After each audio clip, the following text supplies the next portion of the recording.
नमस्कार सभी को, स्वागत है आप सभी का एक बार फिर से मेरे इस YouTube channel maths with doctor Ravi K Dwivedi पर। दोस्तों हम लोग यहाँ पर अलजेब्रा का कोर्स कर रहे हैं और इस अलजेब्रा के कोर्स में हम लोग मैट्रिक्स एनालिसिस पढ़ रहे थे। मैट्रिसेस में हम लोगों ने लास्ट तक रैंक ऑफ मैट्रिक्स कवर कर लिया है और आज के इस वीडियो में हम लोग सिस्टम ऑफ लीनियर इक्वेशंस पढ़ेंगे, जो कि एक बहुत ही इंपॉर्टेंट एप्लीकेशन है मैट्रिसेस का रियल लाइफ एप्लीकेशन है, एक तरीके से कह सकते हैं हम। ठीक है, तो चलिए बिना कुछ भी देरी किए हम लोग इसको शुरू करते हैं।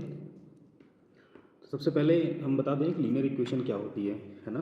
कोई भी इक्वेशन अगर हमारी जिसमें n वेरिएबल हों, ठीक है, और हर एक वेरिएबल की जो डिग्री है वो एग्जैक्ट 1 हो, जैसे यहाँ पे n वेरिएबल हैं x1 x2 xn, और सबकी जो डिग्री है, डिग्री मतलब पावर यानी घात, वो कितनी है 1 है। तो ये जो इक्वेशन हमारी हो जाएगी वो क्या बन जाएगी, लीनियर इक्वेशन बन जाएगी इन n वेरिएबल्स।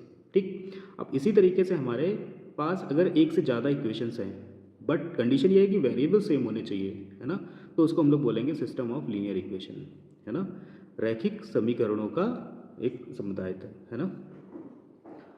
तो अब हमें क्या करना है, हमें यहाँ पे ये चेक करना है कि कब ये जो लीनियर इक्वेशन का सिस्टम है उसका सोल्यूशन निकलेगा, कब सोल्यूशन नहीं निकलेगा, है ना, कोई हल होगा कब नहीं हल होगा।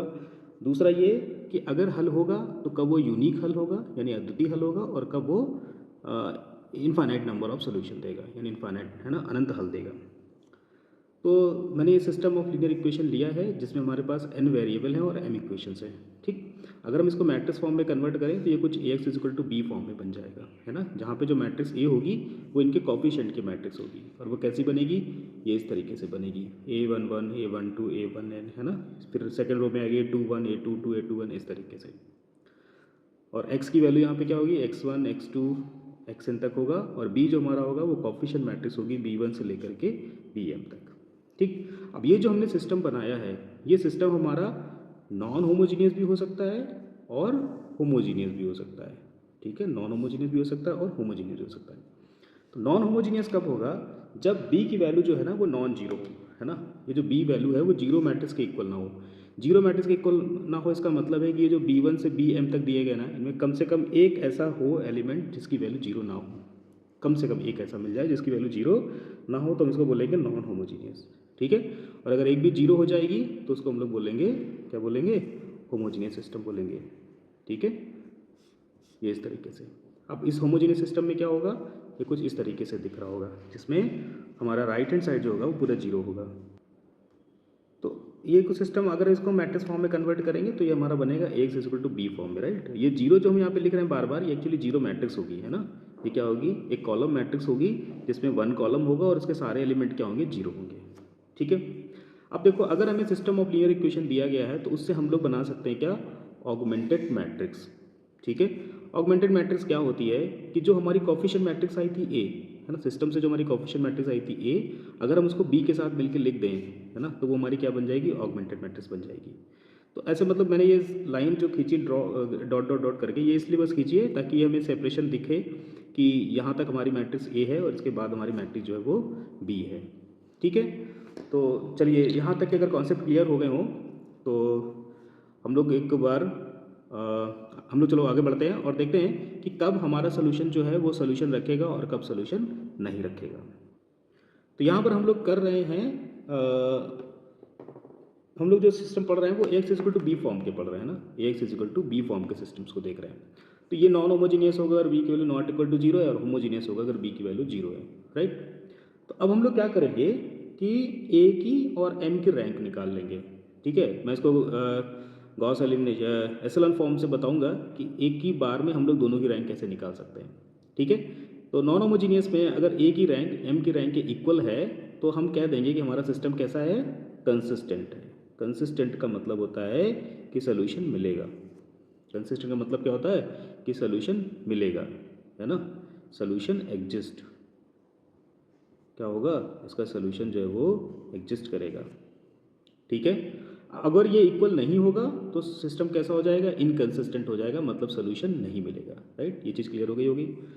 अब इसके बाद अगर कंसिस्टेंट है, मान लीजिए रैंक ऑफ ए जो है वो रैंक ऑफ एम के इक्वल आ गई, ठीक, और अगर उसकी वैल्यू नंबर ऑफ अननोन्स के इक्वल आती है, किसके इक्वल आती है, नंबर ऑफ अननोन्स, यानी x1 x2 xn तक हमने लिए थे, n अननोन थे, अगर ए और एम की रैंक जो है वो एन के इक्वल आती है तो हम कहेंगे कि उस पर कैसे सोल्यूशन होंगे, यूनिक सोल्यूशन होंगे।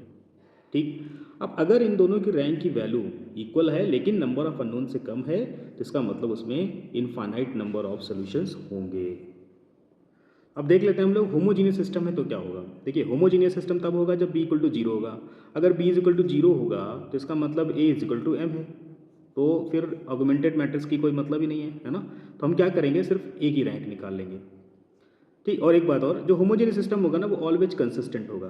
कैसा होगा, हमेशा कंसिस्टेंट, मतलब इसका एक सोल्यूशन तो हमेशा मिलेगा। और वो इसको हम लोग बोलते हैं ट्रिवियल सोल्यूशन, और वो ट्रिवियल सोल्यूशन मतलब होता है जीरो सोल्यूशन। ठीक, जैसे मान लो ऐसे लिखा है A x is equal to zero, homogeneous का मतलब क्या है, एक्स इक्वल टू जीरो, तो एक्स इक्वल टू जीरो तो हमेशा इसको सेटिस्फाई करेगा ना।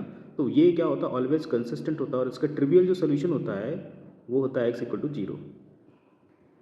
एक्स इक्वल टू जीरो इसका ट्रिवियल सोल्यूशन होता है। तो जब भी होमोजीनियस सिस्टम आता है तो हम मोस्टली बात करते हैं नॉन ट्रिवियल सोल्यूशन की। ठीक है, यानी कि जब एक्स जीरो ना हो, जीरो तो इसका हमेशा सोल्यूशन होता है, उसमें क्या ही नहीं बात है ना।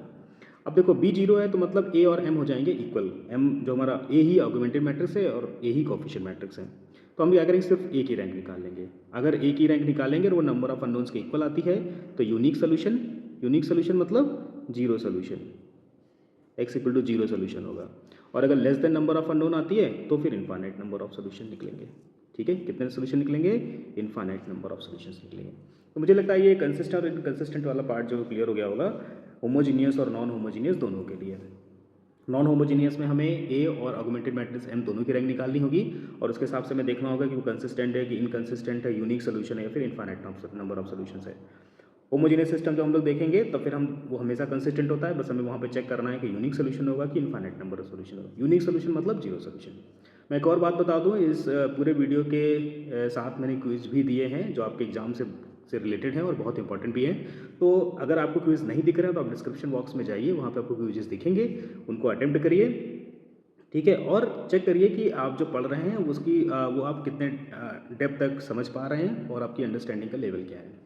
ठीक है, चलिए अब इन सारी चीज़ों को हमने सीख लिया है, सिस्टम कंसिस्टेंट है कि इनकंसिस्टेंट है, कैसा है। तो चलिए क्वेश्चन भी हम लोग कर लेते हैं इस पर बेस्ड कि कंसिस्टेंट है या फिर इनकंसिस्टेंट, और मैं बहुत ईजिली बताऊंगा एक ही स्टेप में कि कैसे हम इसको निकाल सकते हैं, और अगर कंसिस्टेंट है तो फिर उसका सोल्यूशन क्या होगा वो भी हम लोग फाइंड करेंगे।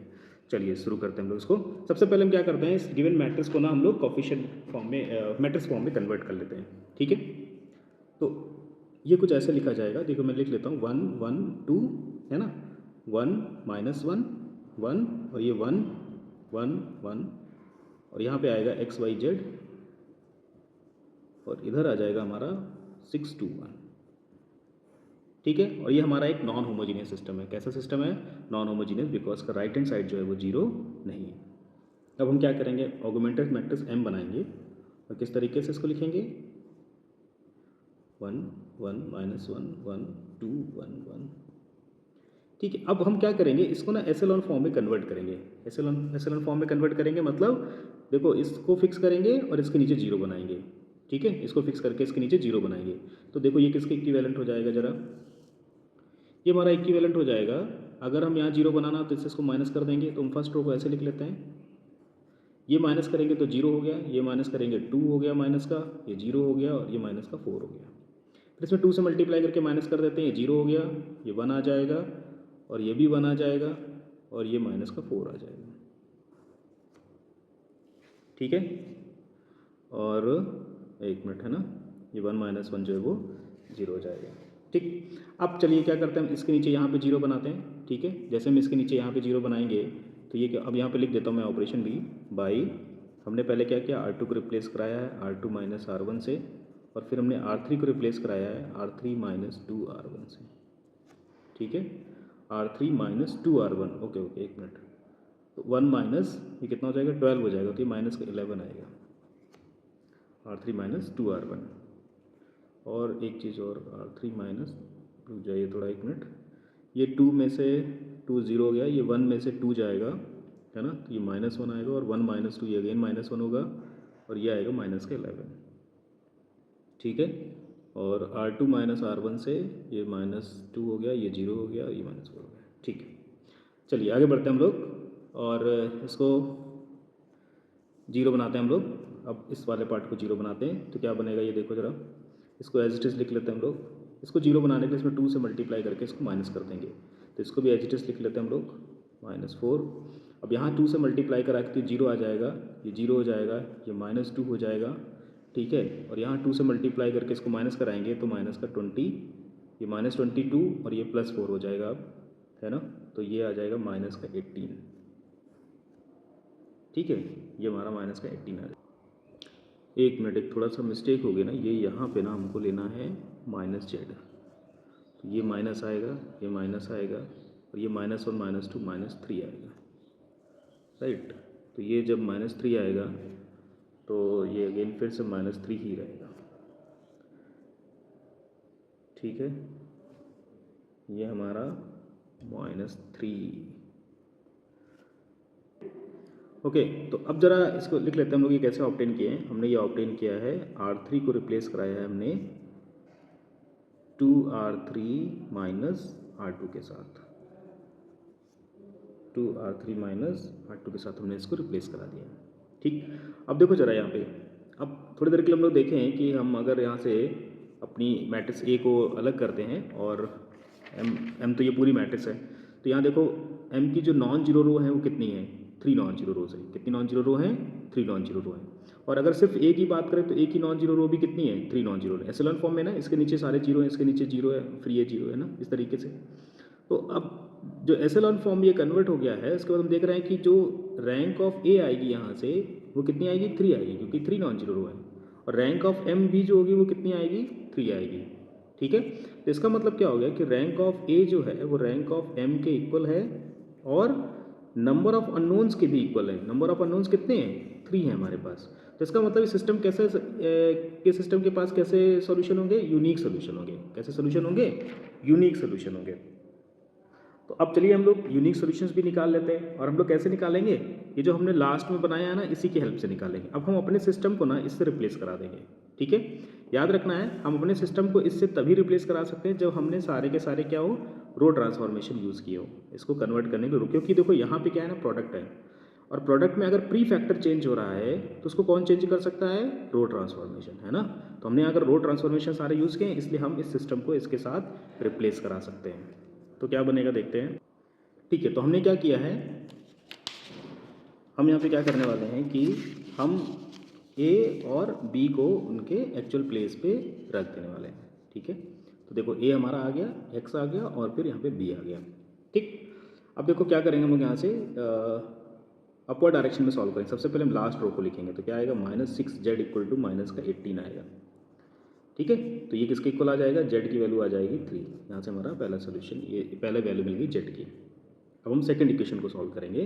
तो जब सेकंड इक्वेशन यहाँ से इसका मल्टीप्लाई कराएंगे तो ये बनेगा -2y = -4। तो यहाँ से y की वैल्यू आ जाएगी 2, ठीक है। फिर जब फर्स्ट इक्वेशन का मल्टीप्लाई कराएंगे तो ये आएगा x + y + z = 6। तो देखो z की वैल्यू 3 है, y की वैल्यू 2 है, यहाँ पे रखेंगे तो x की जो वैल्यू होगी वो हमको मिल जाएगी 1, ठीक है। तो क्या सोल्यूशन आ गया इसका सोल्यूशन आ गया x = 1, y = 2 एंड z = 3। ये इसका यूनिक सोल्यूशन आ गया इस सिस्टम ऑफ लीनियर इक्वेशन का, ठीक है। चलिए हम लोग एक और एग्जांपल करते हैं और इसमें समझते हैं कि किस तरीके से हम लोग अगर अननोन्स दिए हैं तो फिर हम किस तरीके से उसकी वैल्यू निकालेंगे। ओके, तो मैंने नेक्स्ट क्वेश्चन लिया है, एक इस तरह के क्वेश्चन भी पूछा जाता है, for what values of lambda and mu the equation. ये जो इक्वेशन हमें दी गई हैं इनका कोई सोल्यूशन नहीं होगा, यूनिक सोल्यूशन होगा, या फिर इनफाइनाइट नंबर ऑफ सोल्यूशंस होंगे, ठीक है। मतलब ये सिस्टम ऑफ लीनियर इक्वेशन हमें दिया गया है, हमें बताना लैम्डा और म्यू की किन वैल्यूज़ के लिए, किन मान के लिए इसमें कोई सोल्यूशन नहीं होगा, यूनिक सोल्यूशन होगा, या फिर इनफाइनाइट नंबर ऑफ सोल्यूशन होगा, ठीक है। तो हम क्या करेंगे, सबसे पहले इसको ax = b फॉर्म में लिख लेंगे, ठीक है। तो ये क्या हमें मिलेगा, देखो मैं थोड़ा सा 1 1 1 1 2 2 1 3 और लैम्डा 1 3 लैम्डा। और यहाँ पे क्या मिलेगा हमको, x y z = और या देखो राइट साइड में क्या मिलेगा, 6 10 और म्यू, ठीक है। ये वैल्यूज, ये हमारा सिस्टम कन्वर्ट हो गया x = b फॉर्म में। अब यहाँ से देखो हम लोग क्या करेंगे, इसको ना ऑगमेंटेड मैट्रिक्स में कन्वर्ट करेंगे। तो देखो ए को ऐसे लिख लेते हैं हम लोग, और फिर इसके साथ में बी ऐड कर लेते हैं 6 10 और म्यू। ठीक, अब देखो क्या करेंगे हम लोग, इसको ना कन्वर्ट करेंगे एप्सिलॉन फॉर्म में। ठीक, तो देखो मैं इसे यहाँ पे यहीं से लिख दे रहा हूँ, डायरेक्ट इक्विवेलेंट है। देखो यहाँ जीरो बनाना, यहाँ जीरो बनाना है, तो यहाँ जीरो के लिए क्या करना है, R2 से R1 को माइनस करना है। तो इसको मैं ऐसे लिख लेते हैं, ये हो गया जीरो, ये आ गया 1, ये आ गया 2 और ये आ गया 4।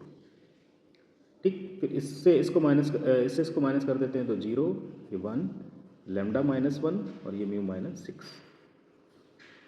ठीक है, कैसे आया ये हमने सबसे पहले R2 को रिप्लेस कराया है R2 माइनस R1 से, और फिर R3 को रिप्लेस कराया है R3 माइनस R1 से। ठीक है, इतनी बात समझ में आ गई होगी। अब हम लोग क्या करेंगे, देखो यहाँ इसके नीचे जीरो बनाना है हमको, क्या करना है, इसके नीचे जीरो बनाना। तो ये देखो क्या हो जाएगा, इक्विवेलेंट हो जाएगा। ये first row as it is लिख लेते हैं हम लोग, सेकेंड भी अब एज इट इज़ लिख लेते हैं, थर्ड में क्या होगा, ये जीरो हो गया और ये 1 -1 जीरो हो गया, लैम्डा -1 -2 ये बन जाएगा लैम्डा -3 और म्यू -6 -4 तो ये बन जाएगा म्यू -10। ठीक, अब देखो जरा, पहली कंडीशन हमको क्या निकालनी है कि नो सोल्यूशन आया। ठीक है, पहली कंडीशन को क्या निकालनी, नो सोल्यूशन, मतलब कोई सोल्यूशन ना हो। कोई सोल्यूशन कब होता है, कब निकलता है, जब ए की रैंक जो है वो एम की रैंक के इक्वल ना आए। ए की रैंक जो है वो एम की रैंक के इक्वल ना आए। ऐसा कब होगा, ऐसा तब होगा जब लैम्डा -3 को हम क्या कर दें, जीरो कर दें, और म्यू -10 को हम नॉट इक्वल टू जीरो कर दें for unique solution, for no solution, कि कोई सोल्यूशन ना मिले हमें। देखो जरा हम ऐसे क्यों कर रहे हैं, देखो अगर इसको जीरो कर देंगे तो ये देखो ये पूरी रो जीरो हो गई ए के लिए, तो ए की रैंक कितनी आ गई, 2 आ गई, क्योंकि नॉन जीरो रो कितनी होगी, 2। और इसको जीरो नहीं कर रहे हैं अगर हम, तो जब पूरे एम की बात करेंगे तो उसमें 3 नॉन जीरो रोज हो जाएंगे ना, तो उसकी रैंक कितनी आ जाएगी, 3। ठीक, अगर हम ये कंडीशन लिख रहे हैं तो मतलब ए की रैंक आ रही है 2 और एम की रैंक आ रही है 3। तो इसका मतलब क्या हो गया, रो ऑफ ए जो है वो नॉट इक्वल टू है रो ऑफ एम के। और अगर ऐसा होगा तो सिस्टम कैसा होगा, इनकन्सिस्टेंट होगा, मतलब कोई सोल्यूशन नहीं होगा। ठीक, तो कब नहीं होगा, जब लैम्डा -3 की वैल्यू जीरो हो और म्यू -10 की वैल्यू जीरो ना हो। दूसरे पॉइंट पे आते हैं हम लोग। दूसरे पॉइंट में कह रहा है कि हमारा कितने सोल्यूशन निकले, यूनिक सोल्यूशन निकले ना, कितने निकले, यूनिक सोल्यूशन निकले। यूनिक सोल्यूशन के लिए क्या होना चाहिए कि दोनों की रैंक अब 3 आनी चाहिए, क्योंकि 3 अननोन्स हैं यहाँ पे। तो हम लोग क्या करेंगे, लैम्डा -3 को नॉट इक्वल टू जीरो लिख देते हैं बस। ठीक, अब ये वैल्यू जीरो हो या ना हो कुछ फ़र्क नहीं पड़ेगा। अगर ये वैल्यू जीरो नहीं है, ठीक है, तो क्या होगा कि हमें 3 नॉन जीरो रोज मिल जाएंगी दोनों कंडीशन में। तो row of A is equal to row of M is equal to 3 मिल जाएगा। ठीक, थर्ड कंडीशन क्या है, थर्ड कंडीशन हमें चाहिए इनफाइनाइट नंबर ऑफ सॉल्यूशंस, मतलब दोनों की रैंक हमें 3 से कम चाहिए और इक्वल भी चाहिए। तो 3 से कम होने के लिए हम क्या करें, इन दोनों की वैल्यू को जीरो कर दें। अब क्या करें, दोनों जीरो, तो देखो ए के लिए भी 2 नॉन जीरो हो जाएंगी और एम के लिए भी 2 नॉन जीरो हो जाएंगी। तो लैम्डा -3 इक्वल टू जीरो ले लें और म्यू -10 इक्वल टू जीरो ले लें। तो यहाँ से हमें क्या मिलेगा, rho A equal to 2 equal to row of M. Rank A की भी 2 हो जाएगी, एम की भी 2 हो जाएगी। तो क्या बनाएगा ये बनाएगा इनफाइनाइट सॉल्यूशंस, और ये बनाएगा हमारा यूनिक सोल्यूशन। तो ये इस तरीके का भी एक क्वेश्चन हमारा पूछा जाता है। ठीक, एक होमोजीनियस सिस्टम का एक क्वेश्चन और कर लेते हैं, क्योंकि ये बहुत इंपॉर्टेंट होगा। हम जब आगे आइगन वैल्यूज़ और आइगन वेक्टर करेंगे तो उसमें ये फ्रिक्वेंटली यूज़ होगा, होमोजीनियस सिस्टम। तो हम लोग जल्दी से एक क्वेश्चन उसका भी कर लेते हैं, फिर हम लोग इस टॉपिक को कंक्लूड करते हैं। ओके, तो अगला एग्जाम्पल मैंने लिया है होमोजीनियस सिस्टम पे। ये एक सिस्टम है, मतलब इक्वेशन दी गई हैं जिसमें राइट हैंड साइड जीरो है सभी में। तो क्या होगा, ये एक होमोजीनियस सिस्टम बनाएगा, है ना, बी की वैल्यू क्या आ जाएगी, जीरो आ जाएगी। ठीक, तो इसके सोल्यूशन के लिए हम पहले हम चेक कर रहे थे ये कंसिस्टेंट है कि इनकन्सिस्टेंट। तो हम लोग क्या करेंगे, ए इक्वल टू लिखेंगे, है ना, ए हमें दिया है, क्या दिया हमें, 2 -3 1 1 2 -3 4 -1 2। ठीक है, इसको ना एसएलएन फॉर्म में हम लोग कन्वर्ट करेंगे। तो कैसे कन्वर्ट करेंगे हम लोग इसको, हम लोग यहाँ पे ना इसके नीचे जीरो बनाएंगे, तो यहाँ जीरो बनाएंगे, यहाँ जीरो बनाएंगे। तो पहले इसमें 2 से मल्टीप्लाई करके इसको माइनस कर देते हैं। तो आ जाएगा 2 -3 1, 2 -2 0, 4 -3 हो जाएगा 7 और -6 -1 हो जाएगा -7। ठीक है, फिर यहाँ पे देखो, यहाँ पे अब ये इसको ऐसे जीरो बनाना है तो यार 2 से मल्टीप्लाई करके माइनस करना पड़ेगा, तो जीरो, और ये -1 -6 ये हो जाएगा -1, और यहाँ 2 से मल्टीप्लाई करेंगे -6 तो ये हो जाएगा 5, है ना। ये वैल्यू हमारी हो जाएगी, एक मिनट, 2 से मल्टीप्लाई कराएंगे तो ये 4 -4 ये -6 -1 -6 +6 हो जाएगा, तो 5 आ जाएगा। और 2 माइनस 2 ये 0 हो जाएगा। ओके ओके, तो ये हम लोगों ने फाइंड किया है बाई R2 को हमने रिप्लेस कराया है 2R2 माइनस R1 से, और R3 को हमने रिप्लेस कराया है R3 माइनस 2R1 से। अब देखो क्या करना, हमें यहाँ पे 0 बनाना है। ठीक, तो यहाँ पे 0 बनाने से पहले ना हम एक काम करें, इसको ना 7 से डिवाइड करा देते हैं। तो ये क्या बनेगा, 2 माइनस 3 1 0 1 माइनस 1 0 5 0। ये कैसे आया हमारा, मैं यहाँ पे लिख दे रहा हूँ बाई R2 को हमने अब रिप्लेस कराया है 1/7 R2 से। ठीक, अब देखो यहाँ 0 बनाने के लिए क्या करना पड़ेगा, बस इससे हमको है ना यहाँ से 5 से मल्टीप्लाई करके माइनस करना पड़ेगा। तो क्या बनेगा, देखो ये 2 माइनस 3 1 0 1 माइनस 1। अब ये तो 0 ही आएगा, 5 माइनस 5 0 हो जाएगा। ठीक, और इसमें 5 से मल्टीप्लाई कराया माइनस कराया तो ये प्लस का 5 आ जाएगा। और ये कैसे आया है, बाई R3 को हमने रिप्लेस कराया है R3 माइनस 5 R2 से, R3 माइनस 5 R2 से। तो हम देख सकते हैं कि नंबर ऑफ यहाँ पे नॉन जीरो, देखो एसएलआर फॉर्म में कन्वर्ट हो गया, इसके नीचे सारे जीरो हो गए, इसके नीचे जीरो हो गए। अब यहाँ पे नंबर ऑफ नॉन जीरो रो कितनी है, मतलब कितनी ऐसी रो है जो पूरी तरीके से जीरो नहीं है, वो है पूरी पूरी 3। ठीक है, तो इसका मतलब रैंक भी कितनी हो गई, रैंक हो गई 3, रैंक 3। और ये किसके इक्वल हो गई, नंबर ऑफ अननोन्स के, जितने यहाँ पे अननोन्स दिए गए। तो अगर रैंक ए की अननोन्स के इक्वल हो जाएगी नंबर ऑफ अननोन्स के, इसका मतलब यूनिक सोल्यूशन होगा। तो यूनिक सोल्यूशन इसका क्या होता है, यूनिक सोल्यूशन तो बस यही होता है, x equal to 0 y equal to 0 z is equal to 0, बस यही इसका यूनिक सोल्यूशन। ठीक है, इन केस मान लो ऐसा आता कि ये जो रैंक है ना, मैं यहाँ पे थोड़ा एक्सप्लेन कर देता हूँ थोड़ी देर के लिए। मान लो ऐसा होता है कि ये 0 बन जाता, सपोज है ना, ए हमारा जो है वो इस तरीके से ट्रांसफ़र हो जाता -3 1 0 1 माइनस 1 0 0 0 ऐसे ट्रांसफ़र हो जाता। ठीक है, तो देखो हमारा सिस्टम कैसे कन्वर्ट हो जाता, अब हमारा सिस्टम वो बन जाता 2 -3 1 0 1 माइनस 1 0 0 0, इसके साथ में यहाँ पे x y z आता, और यहाँ कोई चेंजेस नहीं होते क्योंकि 0 0 0 ही है। अब देखो जब हम सेकंड इक्वेशन लिखेंगे तो क्या बनेगी, y माइनस जेड, क्योंकि x का कॉफिशिएंट तो 0 है, y minus Z equal to आ रहा 0। और फर्स्ट इक्वेशन लिखेंगे तो आएगा 2x minus 3y plus Z equal to 0, इस तरीके से। अब देखो 2 इक्वेशन है, ठीक है, और 3 वेरिएबल्स हैं, मतलब एक वेरिएबल हमारे पास फ्री है ना, एक वेरिएबल फ्री है। फ्री होने का मतलब है एक वेरिएबल की वैल्यू हम खुद से चूज़ कर सकते हैं। तो हम क्या करेंगे, हम मान लेंगे let Z is equal to K, क्या मानेंगे, जेड इज इक्वल टू के मान लेंगे। जब जेड इज इक्वल टू के मान लेंगे तो इस इक्वेशन से हमें क्या मिल जाएगा, वाई इक्वल टू के मिल जाएगा। ठीक, अब वाई और जेड की वैल्यू अगर यहाँ के रख देंगे तो ये कितना बचेगा, 3k प्लस के यानी 2k, और उधर जाएगा तो x की वैल्यू भी क्या आ जाएगी, के आ जाएगी। तो अब हमारा जो सोल्यूशन होगा x वो क्या बनेगा, के और के, इस तरीके से सोल्यूशन बनेगा, क्योंकि इनफाइनाइट नंबर ऑफ सोल्यूशन बनेंगे ना। रैंक अगर 2 आ गई, इससे नंबर से कम आ गई, तो नंबर ऑफ अननोन से अगर कम आ जाती है रैंक, तो कितने सोल्यूशन होते हैं, इनफाइनाइट नंबर ऑफ सोल्यूशंस होते हैं। अब इनफाइनाइट नंबर सोल्यूशन कैसे मिलेंगे, देखो के की वैल्यू 1 ले लेंगे तो एक सोल्यूशन, 2 ले लेंगे तो एक सोल्यूशन, 3 ले लेंगे तो एक सोल्यूशन, इस तरीके से हमें इनफाइनाइट नंबर ऑफ सोल्यूशंस मिल जाएंगे। और ये कॉन्सेप्ट बहुत इंपॉर्टेंट है, क्योंकि आगे जो हम लोग टॉपिक पढ़ने वाले हैं आइगन वैल्यूज़ और आइगन वेक्टर्स का, उसमें ये फ्रिक्वेंटली यूज़ होने वाला है। ठीक है, तो इस वीडियो में मैं इतना ही रखता हूँ। आज की इस वीडियो में हम लोगों ने क्या कवर किया, देखो पहले हम लोगों ने सिस्टम ऑफ लीनियर इक्वेशन देखा, होमोजीनियस नॉन होमोजीनियस फॉर्म देखा, फिर ऑगमेंटेड मैट्रिक्स देखी, फिर हम लोगों ने देखा कि कैसे कब और किस कंडीशंस पे हमारा नॉन होमोजीनियस कंसिस्टेंट होगा और होमोजीनियस कंसिस्टेंट होगा। ठीक है, फिर उनके कब यूनिक सोल्यूशन होंगे, कब इनफाइनाइट नंबर ऑफ सोल्यूशंस होंगे, और फिर उसके कुछ एग्जांपल्स भी हम लोगों ने कर लिए जो डिफरेंट टाइप के एग्जाम्स में पूछे जाते हैं। ठीक है, तो लगभग सारा टॉपिक मैंने कवर कर लिया है, फिर भी आपको अपनी तरफ से और प्रैक्टिस करनी है और क्वेश्चंस करने हैं ताकि कॉन्सेप्ट और क्लियर हो जाए। ठीक है, जो क्विजेस मैंने दिए हैं है ना, उनको जरूर अटेम्प्ट करें।